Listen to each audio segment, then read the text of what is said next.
Hi guys, I Tejas Gandhi from Sunmars Educations. I welcome to all of you in our YouTube channel. Today we learn the Induce EMF Part 3.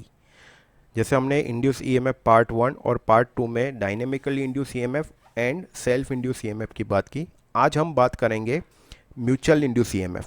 So let's start the today sessions. First of all, what do you mean by the mutual induce EMF?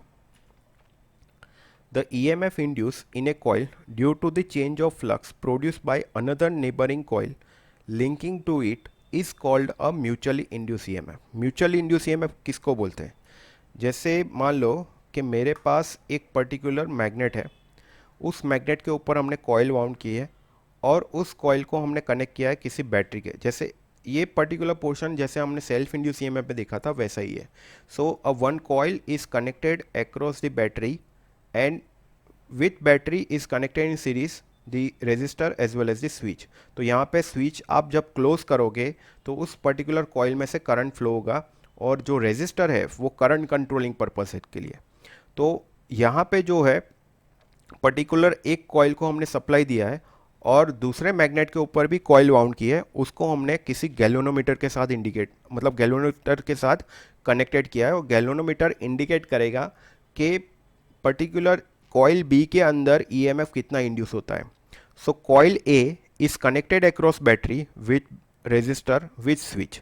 सो यहाँ पे जो EMF induce होगा मतलब the EMF induce और the flux produce in the coil a, this flux linking with मतलब इसका जो फ्लक्स होगा ये फ्लक्स ट्रांसफर होगा कॉइल बी के मैग्नेट के अंदर. मतलब ये this flux flux phi one transferring to the flux मतलब ये जो फ्लक्स फाई वन है ये ट्रांसफ़र होगा मैग्नेट बी के अंदर और ये जो कॉइल बी है वो कॉइल बी की जो टर्न्स है मतलब जो कॉइल बी है ये फ्लक्स फाई टू को कट करेगा और ईएमएफ इंड्यूस होगा सेकंड कॉइल के अंदर.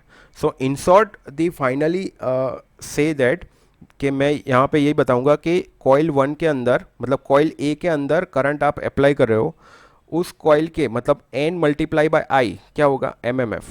सो उस एम एम एफ की वजह से क्या जनरेट होगा फ्लक्स फाई वन. यहाँ पे फ्लक्स फाई वन जनरेट हुआ जैसे हमने सेल्फ इंड्यूस है.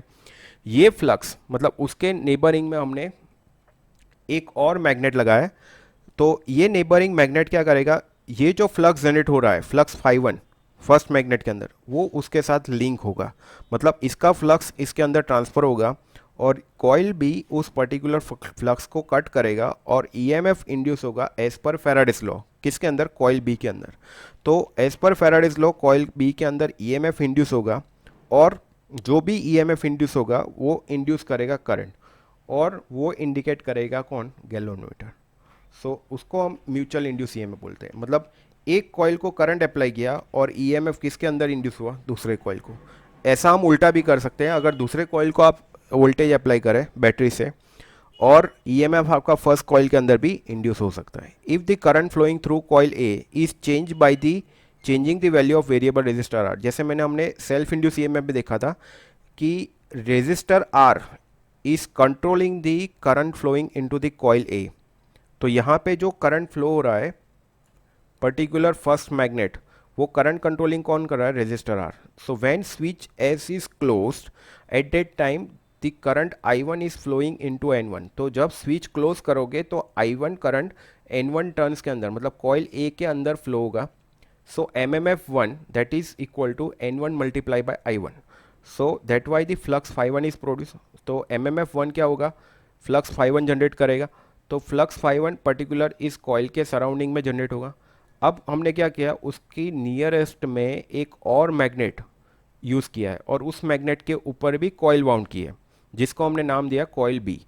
अब क्या कर रहा है कि उन दोनों के बीच डिस्टेंस जितना कम होगा उतनी मैग्नेटिक फील्ड ज़्यादा ट्रांसफ़र होगी, अगर जितना दूर होगा तो मैग्नेटिक फील्ड कम ट्रांसफ़र होगी. तो ये जो फ्लक्स जनरेट हो रहा है flux phi one particular coil one के अंदर वो लिंकिंग कर रहा है पर्टिकुलर कॉइल बी के साथ. मतलब फाई वन लिंकिंग हो रहा है फाई टू के साथ. तो इसका फ्लक्स फर्स्ट कॉइल का फ्लक्स ट्रांसफ़र हो रहा है कॉइल बी के अंदर और as per Faraday's law coil b जो है coil cuts the magnetic field मतलब coil b cuts the magnetic field कौन सी फील्ड फाई टू को and EMF induce into the coil b, उसको हम क्या बोलते हैं, म्यूचुअल इंड्यूस ईएमएफ, उसको हमने डिनोट किया ईएम।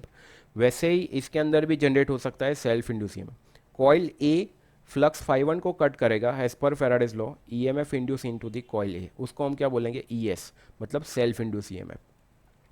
सो जब कॉइल बी के अंदर ईएमएफ इंड्यूस होगा तो वो इंड्यूस करेगा करंट, और वो इंडिकेट करेगा कौन, गैल्वेनोमीटर।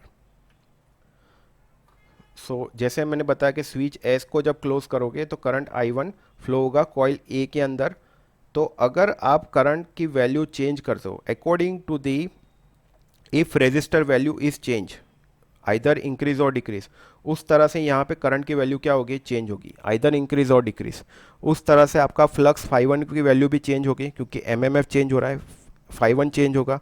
अगर φ1 चेंज होगा तो ईएमएफ जो इंड्यूस हो रहा है बी के अंदर वो भी चेंज होगा, क्योंकि फ्लक्स φ1 की वैल्यू चेंज हो रही है। तो φ1 अगर चेंज हो रहा है, मान लो कि इंक्रीज हो रहा है, तो φ2 भी इंक्रीज होगा, φ2 इंक्रीज होगा तो ईएमएफ जो इंड्यूस हो रहा है, ईएम म्यूचुअल इंड्यूस ईएमएफ, वो भी इंक्रीज होगा। मान लो करंट आपका डिक्रीज हो रहा है तो φ1 डिक्रीज होगा, φ2 भी डिक्रीज होगा एंड ईएम भी डिक्रीज होगा। तो इनडायरेक्टली आपका जो ईएमएफ इंड्यूस हो रहा है मैग्नेट बी के अंदर, सॉरी कॉइल बी के अंदर, वो डायरेक्टली किसको प्रोपोर्शनल करेगा, di1/dt। वो किसके ऊपर डिपेंड कर रहा है, करंट I1 के ऊपर। करंट I1 जिस तरह से चेंज होगा प्रोपोर्शनली φ1 φ2 एंड ईएम चेंज होगा। सो हियर आप यहाँ पे देख सकते हो कि since the rate of change of flux linking with the coil B depends upon the rate of change of current in the coil A, तो EM जो है वो particular current I1 first coil में जो आप करंट दे रहे हो उसके ऊपर डिपेंड है। So EM is equal to M di1/dt भी लिख सकते हो, ठीक है। और ये जो M है ये प्रोपोर्शनली कांस्टेंट है, उसको हम बोल रहे हैं म्यूचुअल इंडक्टेंस, या तो फिर coefficient of mutual inductance of the coil be. तो अगर यहाँ पे आप देख सकते हो कि पर्टिकुलर ये जो कॉइल है, यहाँ पे हम कॉइल बी को सप्लाई दें, तो यहाँ पे हम कॉइल ए के साथ गैल्वेनोमीटर के साथ कनेक्ट करेंगे, तो ये उल्टा भी हो सकता है। तो कॉइल बी को आप सप्लाई दो और कॉइल ए के अंदर कितना ईएमएफ इंड्यूस हो रहा है वो कौन इंडिकेट करेगा, galvanometer. So I think all of you understood this theory of mutual induce EMF. Thank you for watching my video.